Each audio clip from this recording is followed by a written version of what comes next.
വഴിയില്ലാത്തതിനെ തുടർന്ന് Kasaragod railway station road നിവാസികൾ ദുരിതത്തിൽ. റെയിൽവേ ഗേറ്റ് അടച്ചിട്ട പ്രദേശത്ത് നടവഴി കൂടി അടച്ചിട്ടതാണ് ഇരുഭാഗത്തുള്ളവരുടെയും യാത്രാ ദുരിതം വർദ്ധിപ്പിച്ചത്. കടുത്ത യാത്രാ ദുരിതമാണ് കാസർഗോഡ് റെയിൽവേ സ്റ്റേഷൻ റോഡ് പരിസരത്തെ താമസക്കാർ അനുഭവിക്കുന്നത്. പാളത്തിന് ഇരുവശത്തുമുള്ളവർ അങ്ങോട്ടും ഇങ്ങോട്ടും പോകാനാവാതെ വലിയ പ്രയാസം നേരിടുകയാണ്. നേരത്തെ റെയിൽവേ ഗേറ്റ് അടച്ചിട്ട ഇവിടെ വഴി കൂടി അടച്ചതാണ് ദുരിതം വർദ്ധിക്കാൻ കാരണമായത്. നൂറുകണക്കിന് വീടുകളും ആരാധനാലയങ്ങളുമുള്ള പ്രദേശത്ത് 1907 റെയിൽവേ ലൈനുകൾ നിർമ്മിച്ചപ്പോൾ വാഹനങ്ങൾക്ക് സഞ്ചരിക്കാനായി ഗേറ്റ് ഉണ്ടായിരുന്നു.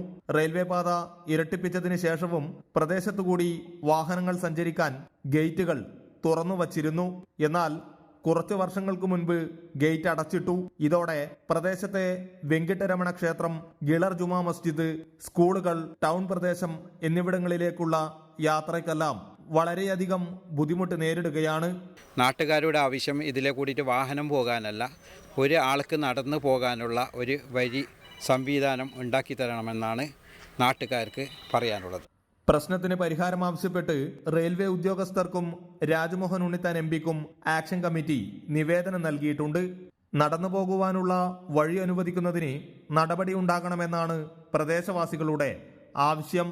അമൃത ന്യൂസ്, കാസർഗോഡ്.